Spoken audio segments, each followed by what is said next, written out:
안녕하세요. 한길교회 손재익 목사입니다. 오늘은 웨스트민스터 대요리문답 제190문답을 함께 보도록 하겠습니다. 190문답은 주기도문의 첫 번째 기원인데요. 먼저 요리문답을 한번 읽어보도록 하겠습니다. 190문, 첫째 기원에서 우리는 무엇을 위해 기도합니까? 이름이 거룩히 여김을 받으시오며 라는 첫째 기원에서 우리는 우리 자신과 모든 사람들에게 하나님을 올바르게 공경할 수 없는 전적 무능력과 부적당함이 있음을 인정하면서 하나님께서 그분의 은혜로 우리와 다른 사람들을 능하게 하셔서 하나님과 그분의 이름들, 속성들, 규례들, 말씀, 사역과 자기를 알리기를 기뻐하시는 모든 것을 알고 인정하고 존귀하게 여길 수 있기를 기도하며 생각과 말과 행동으로 하나님께 영광을 돌리게 하시고 무신론, 무지, 우상숭배, 신성모독, 그분께 불명예스러운 모든 것을 막으시고 제거하시며 그분의 주권적인 섭리로 자기 자신의 영광을 위하여 모든 것을 지도하시고 처리하실 것을 기도합니다. 자, 이제 하나하나 해설하도록 하겠습니다. 지난 시간에 보았던 188문답에서 주기도문은 이렇게 구성된다고 우리에게 가르쳐 주었습니다. 주기도문은 크게 세 부분으로 되어 있으니 머리말과 기원들과 맺은말인데요. 마태복음 6장 9절부터 13절 말씀에 주님께서 가르쳐 주신 기도가 기록되어 있는데, 먼저 9절에 빨간 표시로 되어 있는 하늘에 계신 우리 아버지여, 이 부분이 바로 머릿말에 해당하고, 13절에 녹색으로 표시되어 있는 나라와 권세와 영광이 아버지께 영원히 있사옵나이다, 아멘, 이 부분이 맺은말에 해당하고요. 나머지 파란색으로 된 이름이 거룩히 여김을 받으시오며부터 다만 악에서 구하시옵소서까지가 기원에 해당하죠. 이 기원을 다시 나누어 보면 이름이 거룩히 여김을 받으시오며가 첫 번째 기원이고, 우리를 시험에 들게 하지 마시옵고 다만 악에서 구하시옵소서가 여섯 번째 기원입니다. 오늘 다루게 되는 첫째 기원은 바로 이름이 거룩히 여김을 받으시오며 라고 하는 부분이죠.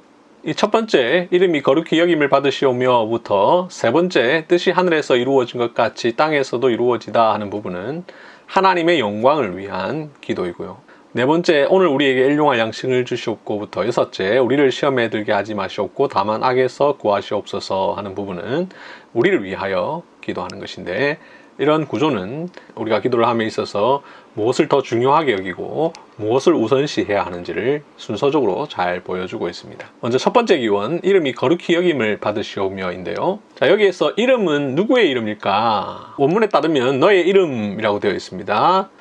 너의 이름에서의 너는 바로 하나님이죠.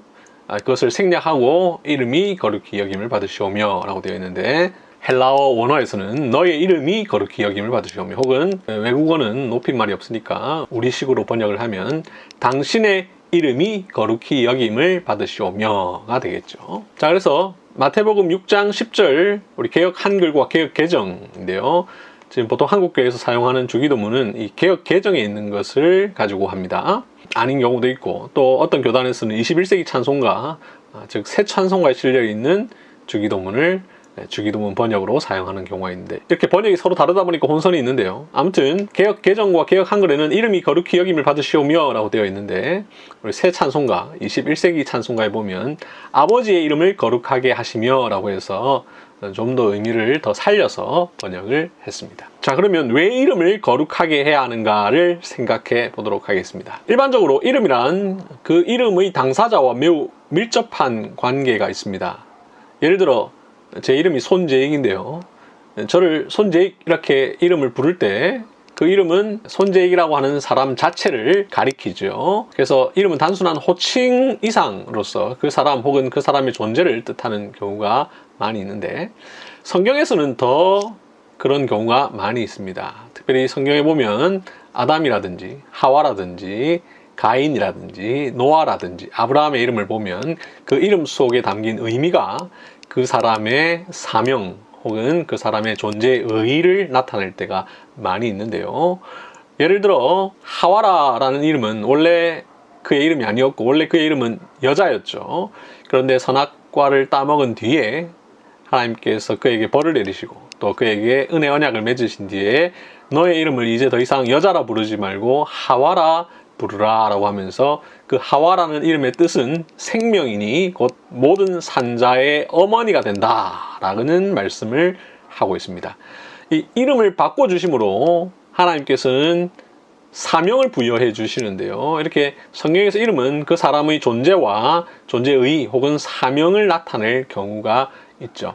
아브라함의 경우에도 원래 그의 이름이 아브람이었는데 하나님께서 그 이름을 아브라함으로 바꿔주심으로 그로 하여금 모든 백성의 아버지, 열국의 아비라는 의미를 부여하셨는데 이렇게 이름을 통해서 하나님은 그 사람의 의미를 부여해 주십니다. 이렇게 성경에서 이름은 중요한 의미를 갖는데요. 하나님의 경우 더더욱 그렇습니다. 하나님에게 있어서 이름은 매우 중요한 의미를 갖는데요. 성경에서 하나님의 이름이란 단순히 하나님의 호칭을 의미하는 것이 아니라 하나님 자기 자신입니다. 하나님은 자기의 이름을 우리에게 알려주셨는데 이 이름은 단순한 이름이 아니라 자신이 누구신지를 알려주시는 방법, 즉 계시의 방편입니다. 하나님의 이름은 하나님의 존재, 그의 인격, 본질, 속성, 사역을 계시합니다. 하나님의 이름은 자기 계시의 수단이며 하나님 자기 자신인데요. 이 사실을 우리는 성경에서 하나님께서 자기 자신을 어떤 이름으로 계시하셨는가를 통해서 알 수 있는데요. 한글 성경에는 잘 안 나타날 때가 있고 또 한글 성경의 번역을 통해서 나타나는 경우가 있는데 하나님 우리가 엘 혹은 엘로힘 혹은 엘로하, 엘yon, 엘샤다이 뭐 이런 이름들을 부르죠. 또 하나님께서 자기 자신을 야훼라 말씀하십니다. 우리 보통 한국교회에서는 여호와라고 하는데요. 여호와, 야훼 같은 말인데 나는 나다, 나는 스스로 있는 자다라는 출애굽기 3장 14절 말씀을 통해서 하나님은 자기 자신을 계시하시는데 이때 이름을 통해서 계시하십니다. 그래서 이름은 하나님이 누군지를 나타내는 매우 중요한 계시의 방편이고 대표적으로 야훼의 경우에 하나님은 스스로 계신 분, 하나님은 다른 무엇으로 설명할 수 없는 나는 나다, I am who I am 라고 하는 그 하나님의 독특성을 계시해주는 방편이 됩니다. 이런 점에서 하나님의 이름은 그 자체로 하나님 자기 자신을 나타내고 하나님을 계시하는 수단이 되죠. 그래서 성경에서 하나님의 이름은 매우 중요하게 취급되고 시편 8편 1절을 보면 여호와 우리 주여 주의 이름이 온 땅에 어찌 그리 아름다운지요 라고 해서 주님의 이름, 하나님의 이름을 아름답다라고 고백을 합니다. 하나님의 이름이 중요하기에 성경은 다음과 같이 말하고 있습니다. 레위기 22장 32절에 보면 너희는 내 성호를 속되게 하지 말라. 여기 성호라는 말은 한자죠. 거룩한 이름입니다. 하나님의 그 거룩한 이름, 거룩한 호칭을 속되게 하지 말라라고 해서 하나님의 이름이 매우 중요하다라고 말씀을 합니다. 이사야 29장 23절을 보면 그의 자손은 내 손이 그 가운데서 행한 것을 볼 때에 내 이름을 거룩하다 하며 라고 해서 하나님의 이름을 거룩하게 해야 한다라고 말을 합니다. 에스겔 36장 23절을 보면 여러 나라 가운데서 더럽혀진 이름 곧 너희가 그들 가운데서 더럽힌 나의 큰 이름을 내가 거룩하게 할지라 라고 말씀을 합니다. 하나님의 이름이 더럽혀졌습니다. 그것은 하나님 자신이 더럽혀진 것이고 하나님은 그 더럽혀진 이름을 거룩하게 만들 것이다 라고 이야기를 합니다. 이렇게 성경에서 하나님의 이름은 단순한 이름이 아니라 하나님 자기 자신을 나타내는 경우가 많이 있죠. 자, 다음으로 거룩하게 한다라는 것은 무엇일까? 이름이 거룩하게 여김을 받으시오며 라고 했는데 이름의 의미가 무엇인지, 왜 이름이 중요한지에 대해서는 우리가 살펴보았고요. 이제는 거룩하게 한다라는 것이 무엇인가를 살펴볼 텐데요. 이 거룩의 의미는 우리가 교회 생활하는 가운데 많이 들어보셨을 텐데요. 피조물과 구별되신 분이다라는 의미로서의 거룩. 다른 존재와 전혀 다른 구별된 존재다라는 의미로서의 거룩. 또한 도덕적으로 순수하시고 순결하시다라는 의미에서의 거룩을 의미합니다. 여김을 받는다라는 말은 무슨 뜻일까? 여김을 받는다는 말은 하나님께서 그렇게 해주시기를 바란다라는 의미입니다. 하나님의 이름이 거룩해지는 것은 우리가 감히 할 수 있는 일이 아니라 하나님께서 친히 하셔야 할 일이기 때문에 하나님께서 그렇게 거룩하게 여김을 받게 해달라고 기도를 하는 것이죠. 여기에서 우리가 기억할 것은 하나님의 이름은 원래 거룩합니다. 하나님의 이름이 거룩하지 않은데 거룩하게 되게 해달라 이게 아니라요. 하나님의 이름은 이미 거룩한데 간혹 그 거룩한 이름이 훼손을 당하기도 하고 그 하나님의 거룩한 이름이 거룩한 그대로 여김을 받지 못하는 경우가 있는데 그런 경우가 없도록 하나님께서 친히 일하게 해달라. 거룩하신 하나님이 거룩하신 분으로서 합당한 대우를 받으실 수 있도록 해달라라고 기도를 하는 것입니다. 이 첫째 기원, 이름이 거룩히 여김을 받으시오며 라는 말의 의미는 바로 이런 의미가 있습니다. 이러한 내용이 기초해서 대요리문답 190문답은 이 주기도문의 첫째 기원을 어떻게 설명하고 있는지를 살펴보도록 하겠습니다. 대요리문답 190문답은 먼저 이렇게 이야기합니다. 우리는 우리 자신과 모든 사람들에게 하나님을 올바르게 공경할 수 없는 전적 무능력과 부적당함이 있음을 인정해야 한다라는 것이죠. 자, 우리는 하나님의 이름을 거룩하게 해야 합니다. 그러나 우리에게는 그런 능력이 없죠. 우리의 본성이 타락하여서 우리의 힘과 능력으로 하나님의 이름을 거룩하게 할 수 없습니다. 이 첫째 기원은 이 사실을 인정하는 것을 전제로 하고 있습니다. 우리가 하나님 아버지, 하나님의 이름이 거룩히 여김을 받으시오며 라고 기도할 때는 우리는 하나님의 이름을 우리가 거룩하게 할 수 없습니다. 우리에게는 전적인 무능력과 부적당함이 있습니다. 우리는 하나님을 바르게 공경할 수가 없습니다. 이렇게 인정하는 것이 필요하다라는 것을 이야기합니다. 우리가 할 수 있다면 기도할 필요가 없겠죠. 그냥 우리가 하면 되죠. 그러나 우리가 할 수 없다. 이것이 이 첫째 기원, 이름이 거룩히 여김을 받으시오며 라는 말을 통해서 우리가 기도하는 것입니다. 그래서 우리는 이 주기도문을 할 때 첫째 기원을 하면서 하나님, 우리는 우리의 힘으로는 하나님의 이름을 거룩하게 만들 수 있는 능력이 전혀 없습니다. 이런 마음을 담아야 하는 것이죠. 다음으로 하나님께서 그분의 은혜로 우리와 다른 사람들을 능하게 하셔서 라고 이야기합니다. 우리는 무능력하고 부적당하니까 하나님께서 하나님의 은혜로 우리와 다른 사람들을 능하게 하셔야 되죠. 그럼 능하게 하셔서 어떻게 하느냐? 하나님과 그분의 이름과 속성과 규례와 말씀과 사역과 자기를 알리기를 기뻐하시는 모든 것을 알고 인정하고 존귀하게 여길 수 있도록 기도합니다. 앞서 하나님의 이름은 단순한 이름이 아니라 하나님 그분의 속성, 그분의 존재, 그분의 모든 것을 알리는 계시의 방편이라고 했는데, 우리는 우리 스스로 그 하나님의 이름에 대해서 알 수 없으니 하나님께서 자기를 알리기를 기뻐하시는 모든 것을 우리가 바르게 알고 인정하고 존귀하게 여길 수 있게 해달라고 기도하는 것이죠. 우리가 하나님의 이름을 거룩하게 하기 위해서는, 하나님의 이름이 거룩하게 여김을 받기 위해서는 하나님의 이름을 바르게 알아야 되는데, 그 하나님의 이름을 우리에게 알려주는 모든 수단들, 그 모든 방편들을 우리가 바르게 알고 인정하고 존귀하게 여길 수 있게 해달라고 기도하는 것. 이것이 이름이 거룩히 여김을 받으시오며 라는 첫째 기원 속에 담겨져 있는 기도의 내용이죠. 자, 다음으로 여기에 기초해서 우리는 우리의 생각과 말과 행동으로 하나님께 영광을 돌리게 해달라고 기도합니다.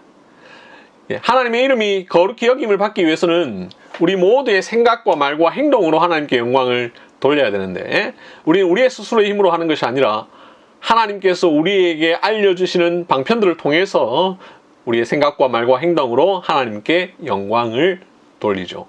여기서 우리는 우리가 하나님께 영광을 돌리는 방법이 우리의 생각, 그리고 우리의 말, 우리의 행동, 이것을 다 포함한다는 것을 알 수 있습니다. 겉으로 나타나는 말과 행동뿐만 아니라 우리 내면 속에 있는 생각, 우리의 마음까지도 하나님께 영광을 돌리는 방법이 되죠.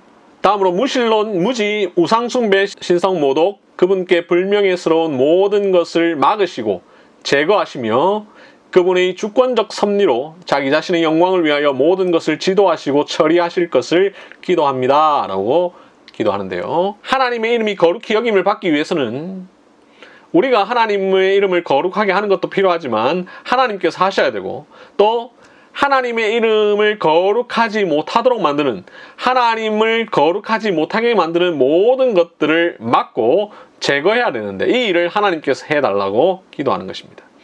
우리뿐만 아니라 이 세상의 무신론, 이것은 하나님의 이름을 거룩하게 여김을 받지 못하게 하는 것이죠. 무지, 하나님에 대한 무지, 우상숭배, 신성모독, 이 모든 것들은 하나님을 거룩하게 여김받지 못하도록 만드는 것이죠. 이 세상에 있는 우상숭배, 또 우리가 범하는 우상숭배, 이런 것들은 하나님의 이름을 거룩하지 못하게 만드는 것인데, 이것을 하나님께서 친히 막아달라고 기도를 하는 것입니다. 그리고 막아주실 뿐만 아니라 이미 일어난 것을 제거해 주실 것을 기도하는 것이죠. 우리는 이 첫째 기원, 이름이 거룩히 여김을 받으시오며 라는 기도를 통해서 하나님께서 그렇게 해달라고 기도합니다. 더 나아가 그분이 주권적 섭리로 자기 자신의 영광을 위하여 모든 것을 지도하시고 처리해 주실 것을 기도합니다. 하나님께서 온 세상을 다스리시니 하나님의 주권적 섭리로 이 세상의 모든 것들이 하나님의 영광을 위할 수 있도록 해달라고 기도하는 것이죠. 바로 이 이름이 거룩히 여김을 받으시오며라는 이 짧은 첫째 기원 속에는 이런 많은 의미가 담겨 있습니다. 자, 우리는 이렇게 기도할 뿐만 아니라 이렇게 살아가기 위해서 힘써야 되는데요. 성도는 하나님의 이름을 부르는 자들이죠. 하나님을 부르는 자들입니다. 그러므로 우리가 부르는 그 하나님이 거룩하게 여김을 받으실 수 있도록 기도할 뿐만 아니라 우리의 생각과 말과 행동에서 하나님의 이름이 거룩하게 여김 받을 수 있도록 우리가 항상 힘써야 할 것입니다. 종교개혁자들은 이런 말을 했습니다. 하나님을 하나님 되게 하라. Let God be God. 하나님을 하나님 되게 하는 것. 이것이 바로 이름이 거룩히 여김을 받게 해달라라는 것을 우리의 삶으로 실천하는 것이죠. 그래서 우리는 이런 기도를 드리면서 또한 동시에 우리의 삶으로 하나님의 이름이 거룩히 여김을 받도록 해야 할 것입니다. 지금까지 들어주셔서 감사를 드리고요. 다음 시간에는 191문답 주기도문의 둘째 기원에 대해서 살펴보도록 하겠습니다. 오늘 하루도 주 안에서 복되고 안식하는 날 되시기를 바랍니다. 감사합니다.